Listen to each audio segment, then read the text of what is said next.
It's up to you, New York, New York.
All right, we are back. Welcome back to another episode of the Richie Hicks Jr. Sports Podcast here on Facebook and YouTube. I am your host, Richie, here with my guy, Mr. Idris Salam, out in Asheville, North Carolina, via the Bronx, New York, aka Bosco from the Bronx. It's a beautiful day in the neighborhood. It's a beautiful day for a neighbor. Won't you be mine? With a dope rhyme. What up, y'all?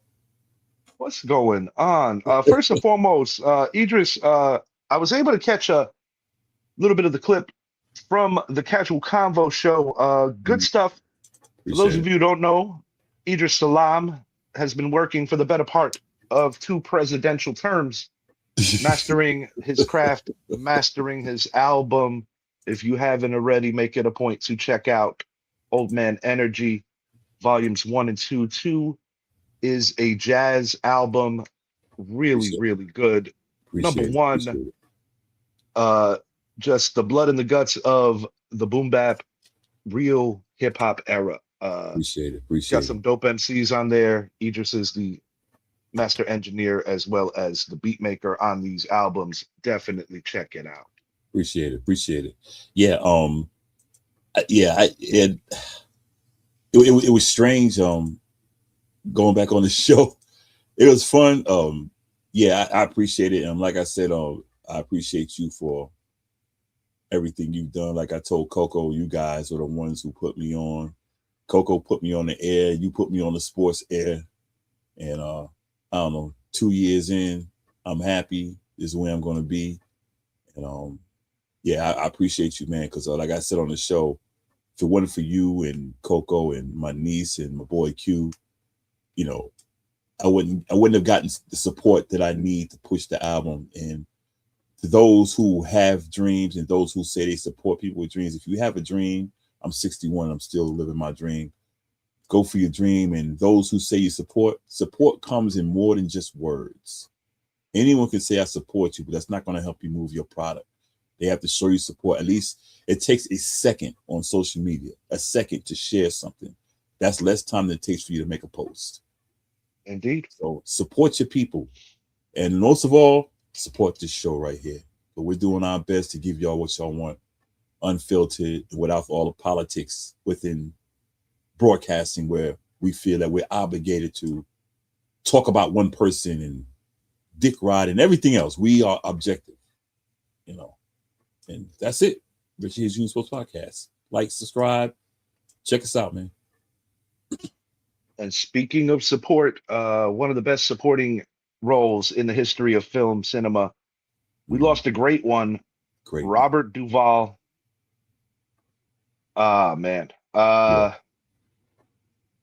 I'll put it to you like this, man. Godfather, great trilogy and all. Mm-hmm. But the truth of the matter is that he wanted similar pay to lead man Al Pacino because, quite frankly, both roles were just as important. Yeah. And I truly believe that in that regard, it was a fail on the part of the third Godfather installation, as they Mhm. also wanted Winona Ryder to Yeah. play the role of Al Pacino's daughter, who ultimately the role was filled by Francis Ford Coppola's granddaughter. Well, I thought Mhm. she did an admirable job when you consider that you got a lot of Hollywood heavyweights in even the third one. When you talk about Andy Garcia, of My course, man. I love Andy yeah, Garcia. yeah, I do too. And of course, like, some of the hard hitters from the series already, obviously Al Pacino, Talia Shire, also of Rocky fame. Mhm. You go to the original, arguably the greatest movie of all time, Marlon Mhm. Brando, the original Godfather. Mhm. Uh, James Caan was in this too. Mhm. Um, but the character of Tom Hagen was so vital to the success of the first two movies, and I think it was part of the heart of the Godfather trilogy that they were missing. They were in, talks about a decade or so ago of a part four, but a lot of it fell through in large part because of the fact that Mario Puzo passed away, and Mhm. it was creatively, there were just too many differences and too many miles apart. I don't think there ever will be a part four at this juncture. They did do a bit of a redo of The Godfather 3. It gets Mhm. a bit of a bad rap, I guess you could say, Yeah. but I actually think it was good. It just doesn't compare to the first two. The first two, you could make an argument First that two are part two just could have even been better than part one. You I had Al yeah, Pacino and Robert De Niro in different yes. time frames. Yes. I liked two. I liked all three, but I liked them in order two, one, three.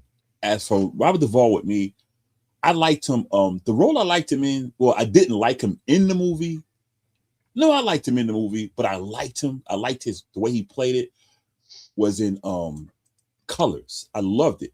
Now, the movie that I didn't know was his first film debut is an old school movie. I remember seeing as a kid and as an adult. I didn't know that was his first movie was To Kill a Mockingbird. And that's one of my favorite books I've read, and I saw the movie. You Yeah, I know, think I know here in Florida, if I'm not mm-hmm, mistaken, it was actually one of the canceled books, which is just beyond disappointing to me. Um, I believe DeSantis was behind that, but To Kill a Mockingbird, how they say, yeah, movies are cool and all, but the book yeah, is the way. yeah. There's no better example Mm-hmm. in American literature than To Kill a Mockingbird. One of the best novels ever. Yeah, and also I don't know if you've seen Sling Blade. Um, that was a good Been a movie minute. with him. Yeah, Sling Blade was so good. He played the father, and he got what he deserved in the end, but he played a hell of a role. He played a this. I mean, people today, if you never watched this man act, and we're not just saying this for the show, you need to watch Robert Seldon Duvall act. He played. Go watch True Grit. That's one of the westerns back in the '60s, or the Clint Eastwood days. Damn good movie. He got so many. I mean, but those they said To Kill a Mockingbird, Sling Blade, True Grit, and Colors were my four favorite movies he made. I can watch them over and over. Apocalypse Now also, I forgot about that. Um, Yes, yes. I could watch them all day. I got introduced to that movie. Shouts out my godfather, Nicky Santoro. Uh, my Hold on. Nicky Santoro, he wasn't a monster, was he? No, I'm joking. well, I mean, no, he ultimately became a scientist, but It's just the name, but like, on the come up, look, definitely surrounded by a few. yeah. He always got me like the most unique out of the box gifts from the time I was a kid up until young adult. He put me Yeah. onto that movie. He actually bought it for me back when DVDs were like a collecting thing. And I don't know, Yeah. I'm probably like 19, 20 years old at the time. He said, "You got to Mm. watch this." Da da da. So it's actually my favorite Christmas of my life because I had my girlfriend at the time from out of state, FSU. Um, I was actually coming off a surgery, believe it or not. Wolf Parkins White. I had a surgery, so I was limping around a little. That's Mm-hmm. an ablation that they had to go burn out a wire in my heart. But Mm-hmm. it was an excellent Christmas because I come from a blended family. Of course, my parents divorced when I was young. They did a hell of a job co-parenting, but like the ex-in-laws were still very much tight. Hmm. So, I have abuela, Okay, yeah, sitting at the table with my Italian family. right. Um, it was the perfect Christmas, to put it bluntly. And the last one where abuela was still abuela, so to speak, because Hmm. unfortunately, I lost my grandmother to Parkinson's and the Alzheimer's combination. Hmm. But yeah, just a terrific Christmas. And you said that movie, and it kind of sparked a memory because that's the first time I actually watched it over that Christmas week. Yeah, Nicky, my godfather, he's actually you know, New York roots, New Jersey roots. I kind of figured that. He went to school actually. He had an interesting academic Hmm. path. SUNY Albany, Oh, Ohio okay. State University, as well as the University of Michigan. This man all has degrees from. Dang, So I dang. remember, you're Okay, talking like 20 man. something year old me. Yeah. He had access to the big house in Michigan, and I actually did the steps. That place is massive, truly massive. You talking about Michigan, right? And Yes, sir. oh yeah, that's the big house. So you know that everything on the campus. But Yeah. yeah, Robert Duvall, man, really sad to see that news. I mean, Mhm. nothing's forever, and people die. But in terms of American cinema, this guy will literally live forever because he didn't just act. I mean, he played his role He to the played his fullest. role. Also, my last thing on him is I got to give credit to my military men, Robert Duvall, Army man. I Yes, salute sir. him. I got to give my love to them. He did his time in there. I had read where his father wanted him to join the U.S. Naval Academy, and that's the thing. My mother wanted me to do the same thing, and I took the test and I chose the Army. And he did the same thing. He chose the Army, fought in the Korean War at that. So I salute him for that. A lot of these guys have these lives that no one knew about before they became celebrities. Like he's a military man. You look at Steve Buscemi, he was You, FDNY. you know, I love Steve Buscemi. Did you ever watch The King of Staten Island with Biggest that, Pete Davidson? yep, yep, That scene, that scene at the bar, because for a guy like Pete Davidson, I yeah, imagine in a way that role has to be semi-therapeutic because he didn't really yeah, get to know his dad, as his dad was a 9/11 first responder FDNY who didn't make it right, when he was just a baby. So yeah. the authenticity in that scene is up to par, and I think Steve Buscemi brings it home because of the fact that he has FDNY roots. You know what? And I don't want to get off the subject. Steve Buscemi, I like him because he has that face like this guy. I don't know about him.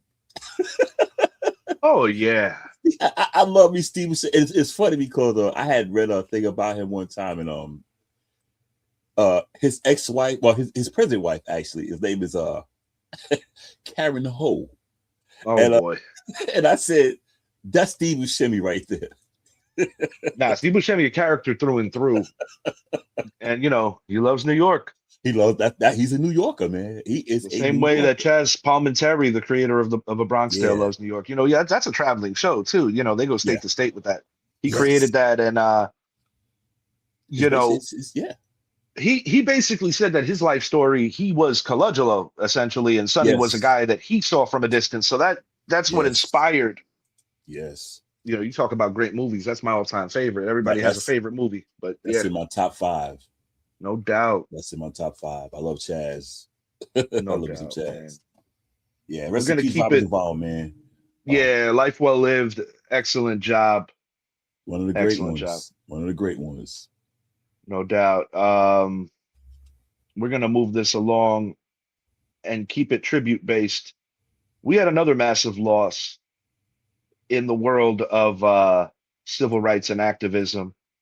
Jesse Jackson, who once upon a time was in a position to potentially be the first black president many Hmm. years before Barack Obama. Now Hmm. I'll say this.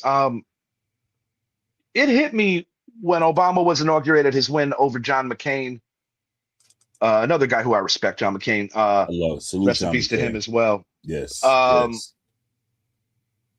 when I saw the tears overflowing in Jesse Jackson's face, it really hit me on the significance of the moment because when you consider the history of this country, Hmm. you know, Hmm. and to see a black man win that prestigious seat, that office, Yeah. um, I guess what I'm trying to say is Hmm. you didn't necessarily have to be a black person to feel that and the significance of it and what Hmm. it meant. And I remember where I was. I was watching a ball game, but I was, as a matter of fact, if I'm not mistaken, I think I was with Brett. And Hmm. obviously seeing the final tally come in and then ultimately where he meets the press, Hmm. uh, a moment that I'll never forget. But I think when I think of Jesse Jackson, I just think of a, a life devoted to wanting the best for his people. And nobody's always right, nobody's always wrong. Hmm. But one thing that I will always respect Mr. Jackson for is that he never stopped fighting for what he wanted the best for his people. He wanted equality. He just wanted a better America. And when I think about what Jesse Jackson means, that is what I take home. Yeah, I agree. Yeah, I remember Jesse when I was coming up as a kid and my adult years and later in his years. I yeah, I respect everything he did. He wanted the best. I think he lost his way towards the end of his healthy years. I Yes, think he got too much into the political part of it and kind of moved away from. It kind of seemed like he was going after his brand or what. I don't know. I don't know what it was, but he's he. not the first nor the last Yeah, yeah. of anybody affiliated in a life like lived like that. No, not Yeah, the first, not the last. yeah, but I still respect his overall body of work because he did want the best. He did want he and we all lose our way. All of us do. So I'm not going to fault him for that. We all lose our way at some point. We get there and then, you know, but still what the man did overall, his fight, everything, I respect it. And to America, I don't care if you're black. I don't care if you're white. I don't care if you're Asian. I don't care. When I was in the military, we didn't care what color we were. We Hmm. knew what we had to do. Correct. And if one of us fell, it didn't matter what color that skin was. We saw the uniform, we saw the flag, Indeed. and we said, that's our brother. And Indeed. Americans, we need to stop this bickering between us saying we need these people out of here. We got to keep this. Because you know what? When they put us in the ground, we go into the ground the same way. Yes, We sir. decay the same way. When we bleed the same way. Period. I'm a black man. If I see a white, I don't care if this man called me every name in a book. If I see him hanging from the building and I'm standing there, I'm going to grab him for two reasons. Because I know when I save that man's life, he's going to be a different person. Two, he's a human being. Three, I could not stand at a ledge and let my conscience let this man hit the ground. I couldn't do it. And we got to cut this garbage out with this division. We are America. We were built on diversity. A lot of people coming together to be one. That's what made us a great nation. And we need to go back to that. Rest in peace, Jesse Jackson. Yeah. Uh, I couldn't have said any of it better myself. Uh, yeah, you summed it, and that's real. That is truly real. Yeah. We're gonna move it along to the sports part of our show. Yes, We're sir. gonna hit on some NFL franchise tag candidates, and one of your guys who you admire, Mr. Daniel Jones. We'll start with him. I think he's the most obvious of a Mhm. guy who's going to get franchise tagged, and he's going to make quite a hefty sum. I think what Indianapolis is going to try to do, given the fact that Jones is coming off the injury, Mhm. is it's a 1 year situation, but the Colts may try to extend him so that way it's not such a financial hit for Mhm. the team. Jones was on his way to being a candidate for comeback player of the year Mhm. before his untimely injuries. He was playing with a partially broken fibula, which is just painful beyond belief, Painful. which really took away his running ability. But on top of that, because of the way he was favoring that leg, ultimately his season ends in Duval due to a torn Achilles. Yeah, I felt for him because I've been a Daniel Jones guy since day one, and I felt when he went to Indy, I was like, this is his time. This is the time Daniel Jones is going to show who he is and who he was. And yeah, I mean, we knew he was tough in New York. He may not have been the best, but we knew he was tough. But He you was coming to nailed play. your prediction on the kind of year he was going to have. Yeah. And when his legs got taken away from him, that's when the slide began. Because Daniel Jones, he doesn't have he has an arm, he can throw it down the field. He doesn't have the best accuracy, but the man can run. But this And particular year, his accuracy completion percentage was way up. way up, yes. And And that's a which is credit to great. Shane Steichen. Shane Steichen, Yeah, Indy's one of those teams that missed the playoffs that I think has a good immediate future where they can bounce back, make yeah, the playoffs this particular year yeah, if health at the important positions is maintained. yeah. Indy got off to a damn good start, but Mhm. unfortunately, once the injury started piling, it was just too late for them. And then they turned to Philip Rivers, who I thought played okay for a couple of weeks, Yeah, given that he was out of the league for 5 whole years. That's a long yeah. time, but That's a long time. yeah, Yeah, just yeah, an excellent job, in my opinion, of you know, just really overcoming a lot. I mean, this is a guy that at different junctions of his career hmm, was blamed for damn near everything. hmm. And don't get me wrong, some of the blame was, Warranted. Yeah, yeah, because, in New York, but the way he left New York, the yeah. way I feel he was disrespected by former head Dable. coach Brian Dable, Yeah. um, I think it says a lot. And that's why Dable got dealt the way he did, because people don't forget. Hmm. Like when you're an owner of a team, yeah, you'll go with what the head coach does, but it doesn't mean that you necessarily liked it because John Mara's a lot of things, but John Mara's professional. Yeah. And And I see that. believe that Mhm. even like with the McAdoo situation, it's not that Eli got benched, it's the way it was done. Right. Right. I agree. And that was one of the reasons what turned me against Dable.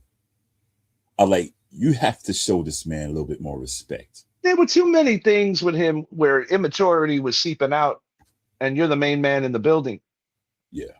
You know, the bullshit with getting into the tent with Dart was very immature. Yeah. I also don't like the way he did Drew Lock. And don't get me wrong, I love Tommy DeVito. But when you sign a player and you tell him that you are the backup, and then the first time that Jones goes down, you just jump DeVito over Lock, Right. it's really disrespectful. Lock ended up getting his opportunity and And a Super having, Bowl ring. hey, he got a ring with Seattle recently. Oddly enough, Tommy DeVito was on the other team as the third Right. string.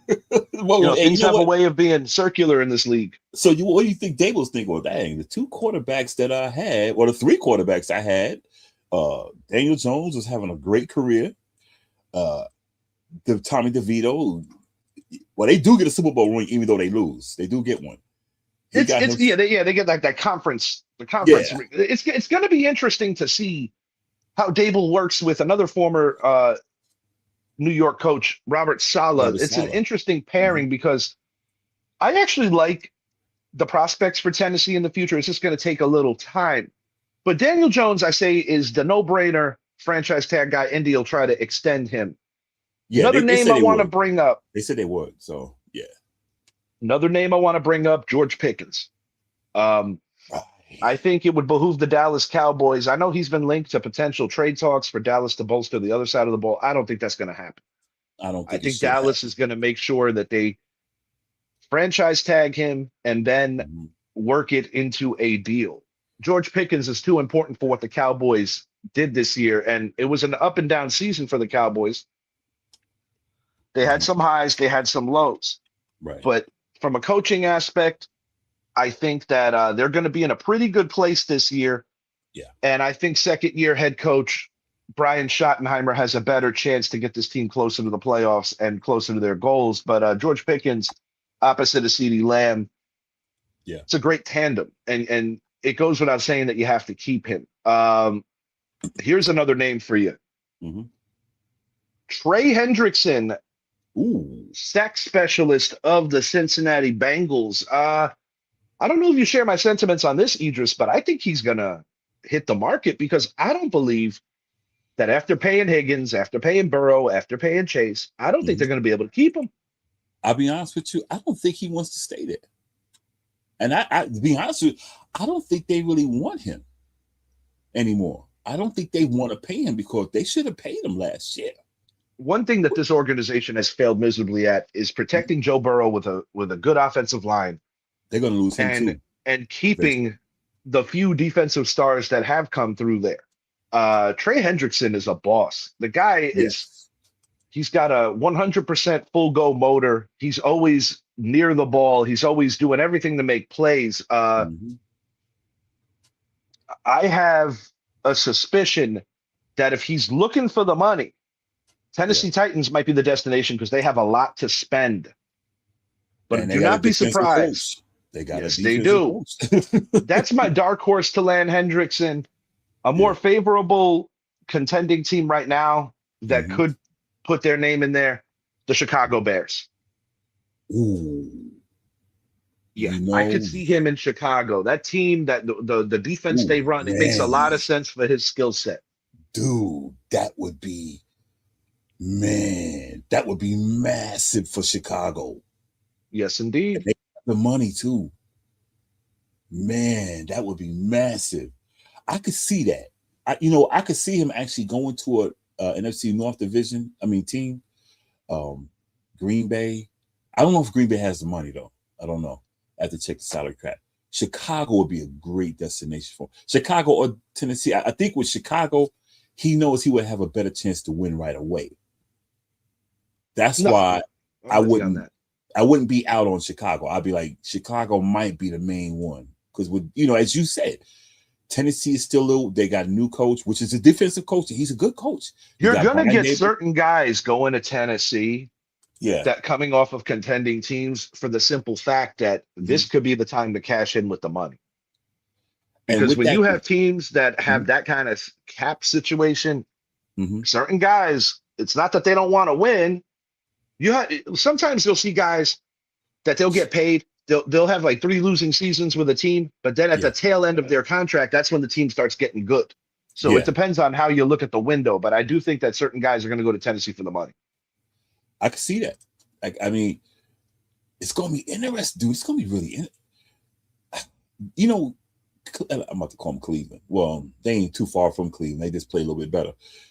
But when it comes to business, I don't see them do things right. They're going to lose when Burrow's contract is up. He's out. He's out. I can promise anyone he's out because he's starting to look like Joey Harrington getting hit all the time. David Carr getting hit all the time. The interesting thing with Burrow is I'm not convinced that he wants to play after Cincinnati. That too. I think he wants to play. I think he's tired. Tired. He definitely would want to go somewhere. Yeah. There's so much in the landscape that's going to be changing in the next few years. You look at a team like Miami, who's in full reconstruction right now. Yeah. And we're going to hit on Tyreek Hill in a few. But before we do, a couple more franchise tag situations. It looks like the New York Jets are committed to franchising Breece Hall, which makes sense because when you consider the amount of talent that this team has lost, you got to keep something. Yeah. But I'm going to call it now. The next big name Jet that's going to find his way out of town will be Garrett Wilson. Garrett Wilson. Yep. I agree. The Jets are in just full bloom rebuild. They're picking second. It's going to be very interesting to see what the Jets are able to accomplish in this draft. But Aaron Glenn has his work cut out, and he's going to be one of my first hot seat candidates for the new year. Richie, the Jets been in rebuild since Rex Ryan. Yeah, man. No shot at the Jets, but And they've been in rebuild you look since. at Sam Darnold and Leonard Williams, two former Jets. Yeah, Leonard Williams was a former Giant, but before he was a Giant, he was a Jet. They He was a drafted him. Jet. They drafted him. Yes, they Sam did. Darnold. They drafted him. Unbelievable. Unbelievable. And they gave up on Ooh, that guy in favor of Zach Wilson. So that just goes to show the ineptitude of that organization. and But they yeah, got their Super Bowl rings together. they are light They years got it behind the rest of the together. league right now. And it's They not a got matter of drafting. The Jets draft well. They just can't keep anybody. I'm going to go back. I like Aaron Glenn, but I'll say, like I said a month or two ago, he was a decent defensive coordinator. Mm. He wasn't great. He was decent. I agree. wouldn't have put him in my top 10. No. Because that team was giving up 30 points a game almost. Yeah, to a level, I blamed it somewhat on injuries, but the God's honest truth is he was not the weight of bringing a coordinator in as the way like a Ben Johnson, because we saw what Ben Johnson has done in year one as the Chicago Bears head coach. One win away, and a very agonizing close loss to the Rams, but one win away from the NFC title game. Right. They beat their forever rivals, the Green Bay Packers, a team who historically, for the last part of 20-something, 30 years, has had their number, in large part to Aaron Rodgers and Brett Favre. Even Jordan Love has gotten the best of them consistently. But Caleb Williams, year one, we weren't sure. Year two, we're like, wow, the Bears really got their franchise quarterback after all these years. They need the right coach. They need the Last thing I want to hit on for franchise tag candidates, and then we're going to move it along to Tyreek Hill. Jermaine Illuminor, Cordell Flott, Wan'Dale Robinson, all three guys the Giants would love to keep. I would think that best case scenario, we're probably going to keep two of them. And I believe that's Illuminor, who is the offensive tackle opposite of Andrew Thomas. Giants should draft at that position, but I still think you want to keep the veteran in the room this year. Right. Wan'Dale Robinson, you hope that he doesn't price himself out. But I do believe that the Giants are going to try to give contracts to these guys as opposed to going the franchise tag route. Yeah. And I do believe that there's going to be some cuts with the Giants. I think Bobby Okereke, who has underperformed since 2023, he is a team captain. He's well-liked in the building. But that's a big hit come March 1st if you don't let him go. I definitely think James Hudson is out, the man with 4 penalties in one drive. Oh, my goodness. If the Giants could get rid of Darius Slayton, they would. Yesterday, Zappy sent me an interesting video of a guy suggesting a trade where the New York Football Giants, here we go, hypothetical trade. The New York Football Giants would acquire pick 90, pick 11 from the Miami Dolphins. They would send Darius Slayton in the 5th pick. Number one, I think it's a good trade for Miami because they're in full rebuild. It's also a good trade for the Giants because you have 2 years of control of Jalen Waddle before he might price himself out. But when I consider that if the Giants were to move back to 11, that they could miss out on the 2 best defensive backs in this class, Mansour Delane out of LSU, the top flight corner, Caleb Downs, all-world safety from Ohio State University. I don't think the Giants are willing to miss out on those 2 talents, even if they acquire a guy like Waddle, who essentially would replace Robinson at that point. I think the Giants stay put here. I think the Dolphins still deal Waddle. I just think they find a better trade partner. I agree. We need defense. And I would like to have who you just said. I would like to have him because that's what we need. Waddle, like me and you spoke offline. Waddle's an upgrade. He's a better version of Wan'Dale. I don't want him. I would like to have him, but I think Wan'Dale is. It's about system and it's about cohesiveness. I think he's been in that system. I think he knows the Giants way, and I think it'd be best to keep him because he knows the system. To where with Waddle, you have to bring him in. I mean, he's a veteran, so he'll catch on fast, but he knows Malik Neighbors. Yeah, he'd be a great compliment to Neighbors, but my thing is, Mhm. The only way that the Giants would even entertain that is if Robinson prices himself out. That's But I it. still think they keep him because as much as I love Cordell Flott, the reason Mhm. why I think the New York Giants let him go, it's no fault of Flott. You gave money to Holland, you gave money to Adebo, but they underperformed last year. So Yeah. how do you fix that? You can't like necessarily undo what they got. You could try to restructure, but by Right. drafting well at those two positions and bolstering your secondary, that's how you undo an overpay for two veteran players who have not performed. Now, Flott, unfortunately, hits the market. He'll get a job somewhere.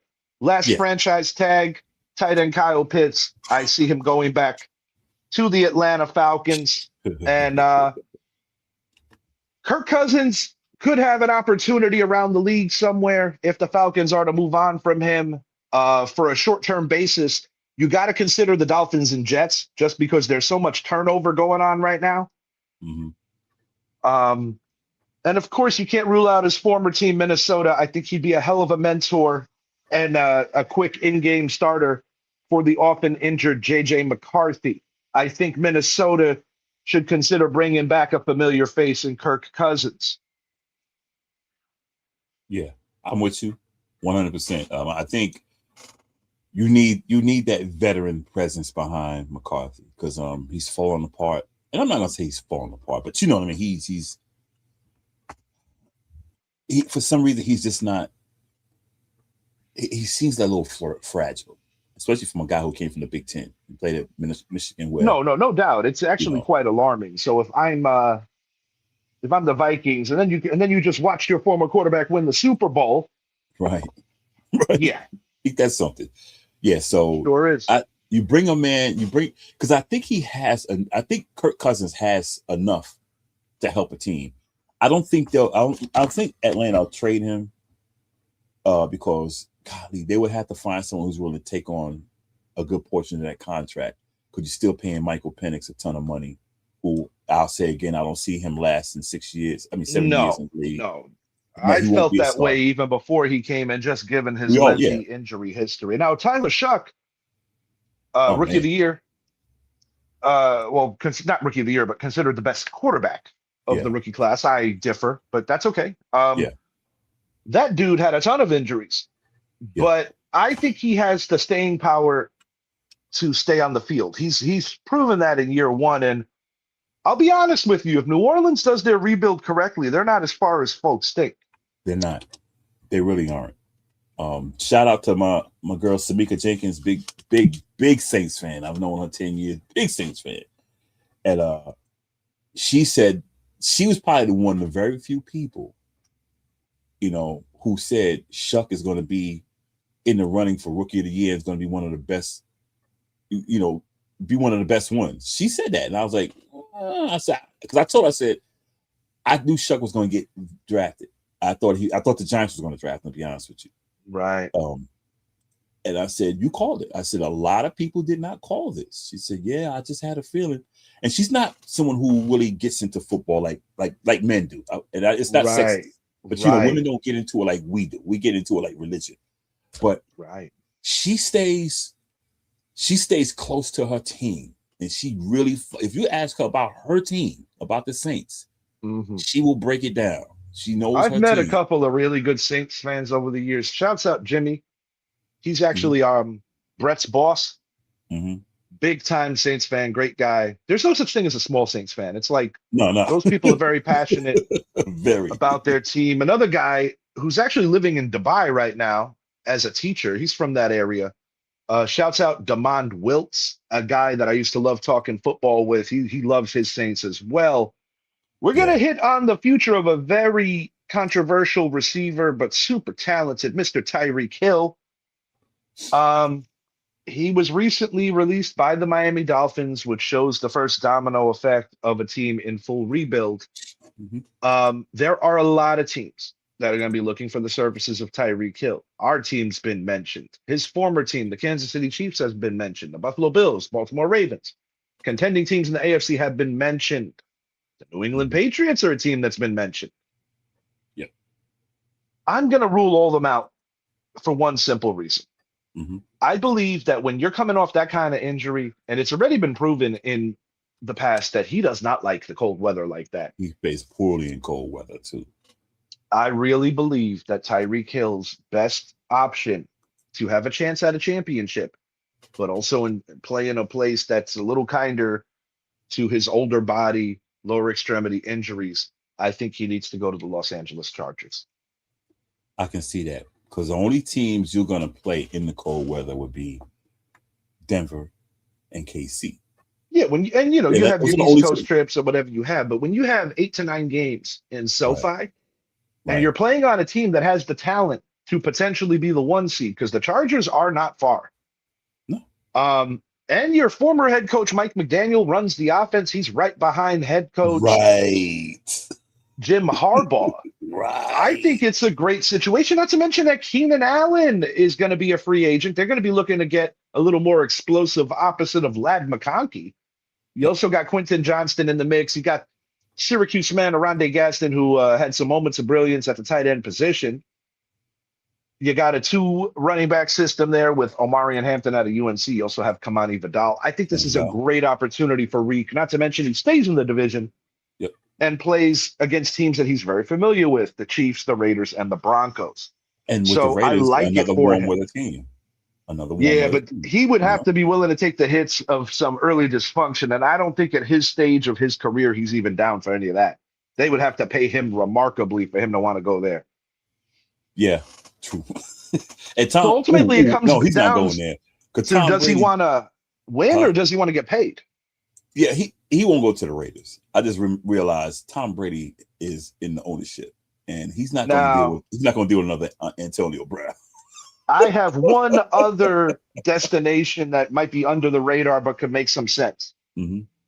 Now, it does get cold here, and it's not quite as calm as the SoFi weather, but it's not as brutal as the Northeast or, the division of the AFC West. Yeah, the Central. The Carolina Panthers could make sense for Reek because they are on the upside right now. Very true, and also although it does get cold here in the Carolinas, it doesn't get Northeast cold Yeah, it's or not that same Midwest cold. bone chill that you're going to catch of the Right. Midwest, And see, think things of about that it. nature. The one thing about the Carolinas, like I'm 2 hours from Charlotte, and it can be 30 degrees here in Asheville, but 35 in Charlotte or 40. So you're talking 5 to 10 degrees to where, 35, 40 is actually real good football weather. That's not cold. No, So I like it for him. I still think it's the Chargers, though. I think the Chargers because Mike McDaniel, you got Harbaugh over there, you got Herbert, you got a guy who can throw the ball, and you got Keenan. That would be the good place. The only Weather-wise, reason I don't rule out a Chief reunion is because Rashee Rice just keeps messing up. that guy. Like, come on, man. That's what Right? will open the door for a reunion with his old teammates. I think Travis Kelce comes back for one final year. He ain't going nowhere. He'll sign there. Bring the Yeah. band back together one more time. But I really do think Reek's going to the Chargers. I don't think he wants to go back to KC. That's my personal opinion. I think that's a good move for him also. Like I said, the warm weather, taxes a little bit high, but the warm weather, Right. and also he gets to get back at his team also. And I also think that Odell Beckham Jr. is going to find himself on a team this year, too. It's not going to be the Giants, though. So stop with that. I'm Giant Nation. glad you said that. Giants fan, stop with that stuff, man. You know When where he could end up, to be frank? I wouldn't Mhm. be shocked if he goes back to the Rams. To the Rams, right? I'm about to say that. Look, Giants fans, listen. We had Odell. He did what he did. The man could not. He played half his projected games for us. No, He there's has been too not many been healthy. injuries, and people Too many. forget that just because he still looks like a superstar, he is not. He is not. He is the most overhyped number 3 receiver in NFL history, and I'm basically using the quote of friend of the show, Sergio Rodriguez. Check out his podcast. That man has a hell of a podcast, and that man knows his baseball. Yes, sir. It was a pleasure being on his show. It was really cool having him here. All right, we got 2 more things I'm going to hit on before we get out of here. That is Pete Crow Armstrong, and these are my National League Central predictions. I got the Chicago Cubs. overcoming the Milwaukee Brewers, who have previously been running this division. I think the addition of Alex Bregman gets them over the top. I think Milwaukee lost too much this season. I got them missing the playoffs outright. I think the Cincinnati Reds, with a twin record of what that got them in the final wild card, are going to have the same record this year. Will they make the wild card? Time will reveal that. Depends on how good the West and other divisions do here. But I think the Chicago Cubs take the next step and could be potentially one of the teams vying for unseating the, in a lot of people's estimation, the soon-to-be three-time champion Los Angeles Dodgers. I think the Cubs are in a division where it's going to be a little better. I didn't even put the St. Louis Cardinals down, and the reason I didn't is because I'm not even considering the St. Louis Cardinals to do anything here. No. But just for the sake of it, the St. Louis Cardinals will win a little under 70 games. I only put the teams in here that I think are going to drastically go down or drastically improve a little. Mm-hmm.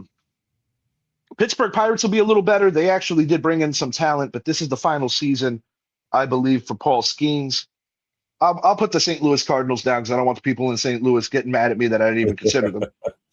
Yeah, I hate it for Milwaukee because over the last few years I've always said the Bucks, not the Bucks, the Brewers, and actually last year was the one time at the All-Star break they didn't give up everything. So yeah, I guess we won the first half of the season. Let's give up.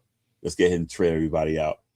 Yeah, but when you lose what you lose, I mean, they had the best record in the National League last year, man. And you just when they ran into the Dodgers, that was just an utter outclass. And Freddie Peralta's wearing the orange and blue now. He's a member of the Mets. Right. Devin Williams was one of the best closers in the National League. It didn't work out in New York and the Bronx. Maybe it'll work out in Queens, but I just feel that this team has just lost too much, and they've had a propensity for not making the moves at the break. Chicago Cubs, Alex Bregman's gonna have a big year for these guys.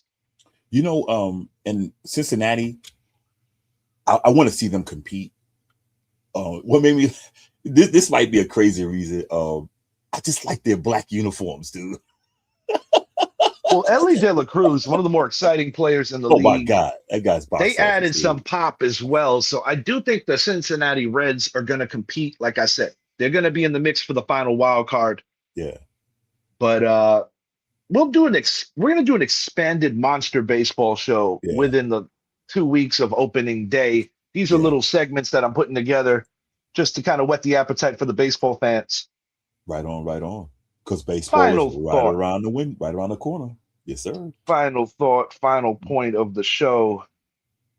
That's the New York Knicks enjoying All-Star Weekend. Idris said it best off air.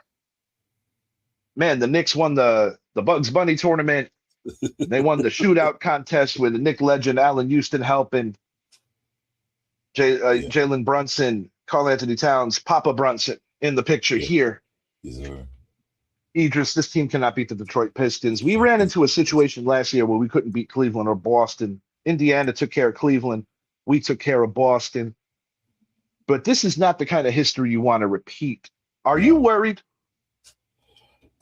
Concerned. I'm more concerned than worried. I say concerned because none of us expected Boston to be as good as they are. None of us thought Boston was going to be. It's a hell of a coaching job there. All right, and so that right there, Jason Tatum. That right there, and Jaylen Brown's just been balling out. That right there kind of screwed things up. I did not expect Detroit to be as good as they are. I figured they would move up to maybe 5 or maybe 4. Be maybe top 5, top 4 in the league. I mean, in the conference. Dude, these guys are like one of the best in the freaking league, if not the second best. I think. Kate Cunningham keeps having monster games against the Knicks too, and that is very, very problematic. As Jalen Brunson has not been able to keep up with him on the defensive side of the ball. Yeah, so I think that's the problem. I'm more concerned. We gotta play defense. We know we can beat everybody else. We've proven we can beat everybody else. We have to beat Detroit. We have to show we can. I mean, we can, but we have to show we can beat them consistently. or compete with them. And To we're where not like going to have that opportunity until round 3 of the playoffs, most right, likely. right, Now, of course, as a Knicks fan, I'm hoping that maybe Boston could stop like them. last year, like Not last that year. Boston would be a cakewalk because they are very familiar with us, and even without Tatum, and you don't Hmm. know, Tatum might be back in time. You never know. Yeah, But yeah, yeah, yeah, to speak on the coaching job in Boston, I mean, Indy made the finals last year. They lost Halliburton, and they're not going to sniff the playoffs this year. So it speaks volumes on the team ball that the Celtics are playing. They are overachieving, whereas the Knicks collecting their 21st loss, first game after the break. Now, granted, this team has won 10 of their last 13 games, but that's not the way you want to come out of the break, a 15-point loss on your home floor. Very right, disconcerting. right. Yeah, yeah. Yeah, we got to lock And the down Pistons are defense, doing man. it with lockdown defense. They're out Defense wins, hustling dude. teams. They're very gritty. And let's be real. In 3 meetings, they have been the tougher, more determined team when the Knicks were on the court with them. So that obviously has to change. I'm not losing hope No, because the Knicks were utterly dominated by the Boston Celtics in last year's regular season, as they were with the Cleveland Cavaliers. But the Knicks ended up in the Eastern Conference Finals. And were it not for a Halliburton Reggie Miller moment, I do believe the Knicks should have won the East. But this year, there's a little more at stake because this is the year the Knicks are supposed to win the East. yeah, And we've yeah, said it on the show. Anything short of an NBA Finals appearance is an utter disappointment. yeah. That's it, and that's how New York. In all sports, that's how New York thinks. Where other Mhm. teams think, yeah, we go to the playoffs. No, New York thinks like if we get in the playoffs, we either win the championship or it's bust. We don't go for we go to the playoffs. No, if we don't get there, we're like, okay, we didn't get there, we suck. We got to do it. We got to win. If we get there, Right, we have to win. We don't go for cheap banners. Not New right, Yorkers. We don't. right. Yankees, Rangers, Giants, freaking Knicks. We don't go for that. But it's imperative that the Knicks tighten up. All you could hope is that these painful losses mean something at the biggest juncture of the season, which is the playoffs. But the Knicks' poor defense has been the Waterloo of their partial success this year. I Yeah, do think Jose Alvarado, from a depth level, gives the Knicks a lot moving into the second half of the season. But I'm not going to overreact. It's the first game out of the break. But when you lose to that familiar foe, now granted, the Knicks are missing everybody about a week before this game was played when Detroit beat them the other time. So I'm not losing my head over it. But the Knicks' no, bottom line have got to be better because the got point differential in games against the Pistons has been very problematic. And this is a team that the Knicks ended their season last year, but it was 6 hard-fought games. A couple of bounces go differently. It goes 7, and who knows? yeah. I'm with you. And I'm we with did you. get away with a controversial non-call on former Knick 2 times over, Tim Hardaway Jr., who's Right. no longer with the team either. But, yeah, time to Yeah. tighten up, Knicks. This is supposed Yeah. to be your year to come out of the East and either play the Rockets, the Spurs, the Nuggets, or the Yeah. OKC Thunder. So it's put up or shut up time, Knicks. No Yeah. There's excuses no here. excuses. No excuses. We got the team we need. We got the coach we need. It's All time to right. execute. Idris, as always, a good show. Yes, sir. I'm going to go get ready for my less fun job. When you can, let's bust these out into shorts, Oh, segment these things for the fans. they'll be ready before you get to work. I love it, bro. I love it. I'm just waiting for the show to end. Shouts out to our friends at Casual Convo Show. Thanks again Yeah, for appreciate giving y'all. Idris a platform Always, to always. talk about his music journey. Check out the Sports Corner, Mr. Nash, Joe Gal, 2 Mr. friends of our Rose. show, and definitely make it a point. Old Man Energy on most streaming platforms. If you want the hip hop version, do not go to Spotify for that. You'll get the jazz version there. But on pretty much every streaming platform, Old Man Energy, volumes Thank 1 and 2, Big Bosco Productions. Check it Thank you. out. Thank you. Thank you. If you like jazz, check out number 2. If you like hip hop, check out number 1. All If you like raw. them both, check it all out. Wow. But don't But forget yeah, to like and subscribe to the Richie Hicks. but I Sports gotta Podcast. say this, bro. Mhm. Shouts out Jade from the East. Wow. Oh, Kamiko, yeah. Wow. Oh, you heard? Oh, you heard it, huh? Yeah. Wow. Let me tell you about that, man. That woman is a lyricist. Dude, let me tell you about her. I was like, oh no, but I know. oh no, For like 3 seconds, I was like, is this Charlie Baltimore? And then I was like, nah, she's more talented than her. She's 30 though. She's 30. Stay tuned, y'all. Watch out for the album called The Dirtiest Rap Album Ever Made. It should come out April 10th. We're trying to finish it up. It's grimy. It's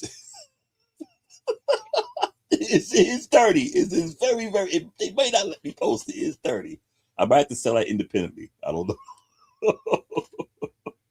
know. Love it, bro. It's good to see you opening your third eye for your first love, which is obviously music. I mean, I remember back when I had interviewed you. Speaking of that, that would be another good video to pop on the shorts. The Bosco. Yeah, you got to go in the vault and pull that one out. Let me go get that one. Oh, before we close, I do want to mention one thing about WNBA. Okay, go ahead. Ladies, if you go on strike, your league will never come back. Oh, I couldn't agree more with that. Because baseball rules the summer, and you also have the UFL. You got not to mention the NBA playoffs. You got the NBA playoffs. You got the UFC. Those the spring and summertime is when those sports, especially UFC and boxing, during the summer is when they put it on. Yes, sir. UFL may not be all that big, but people watch it. And baseball rules from spring to winter. That's why they are called the boys of summer. I got to get one last thought out of you since you mentioned boxing. Floyd Mayweather Jr., Mike Tyson, no date set. It's going to happen. Do you think there's any way, shape, or form that this is like a revamp redemption for Tyson embarrassing the sport, taking that bullshit good money, but letting Jake Paul look a lot better than we all know he is? Do you think Mike plants one on Floyd, or is this more bullshit? I'll be honest with you. Mike doesn't like Floyd. That's the point I'm getting at. I'm hoping, because I remember the last exhibition I seen with Mike Tyson some years ago. I forgot who he was sparring. It's supposed to be an exhibition, but he was throwing some shots like he was trying to knock. I want to get an AI generated voice of the great Muhammad Ali and keep feeding it on Mike Tyson's socials, because last time Muhammad Ali instructed Mike Tyson to do something, it was pure destruction. He did it. I think Floyd's out of his mind just for even taking the fight, because unless a Floyd knows something that the rest of us don't, why would you even take the chance of not even being in the same weight class as this man and wanting to take a shot? I'm hoping they got it set up as a exhibition. But it is an exhibition. No. I mean, like they, like they walk into the ring thinking it's an exhibition, and Mike goes in there and says, "Fuck that." Well, he made good money on the pole fight, so if he makes a little less to make the fight fans happy and put Floyd on his ass, something that nobody's been able to do, it would be interesting. See, that's why I'm hoping Mike goes in there. Yes, it's an exhibition, but I hope Mike goes in there and says, "You know what? I was embarrassed with Jake Paul. I'm gonna go in there and show these guys." I hope so, because Me too. When it's all said and done, all you have is your legacy, and Tyson's took a big hit for taking the money, and I understand he needed the money. But let me ask you this. Couldn't you get the money elsewhere? Actually, it's not a question. I know you got to get ready to go. I know it's not really a question. I look at it this way with Mike Tyson. If he knocks Floyd out, the only ones that would be mad are Floyd Mayweather fans. Indeed. Boxing in general be like, hell yeah. I already have the built-in excuse that they're going to run with. Oh, he's not in the same weight class. Well, he's the asshole who wanted the fight. He wanted to fight. All right, then. I hope Mike goes in there and says, "You know what? Fuck that."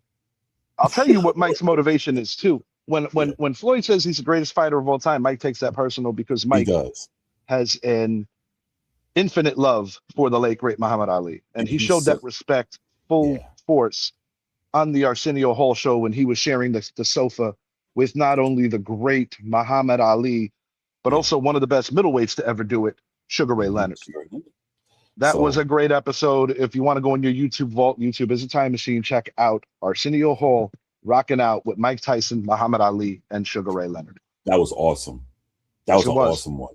Yes, yeah, it was. In closing, I hope Mike goes in there and just is the hell of it. You're not going to my lose your favorite reputation. heavyweight, my favorite middleweight, and the goat of all goats, all on the same couch. That was pretty dope.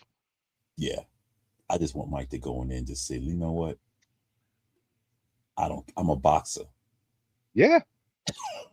I hope he goes full Brownsville mode. That's all I got for that. Until next time, he's Idris. I'm Richie. If you haven't already, make it a point to like and subscribe to the channel.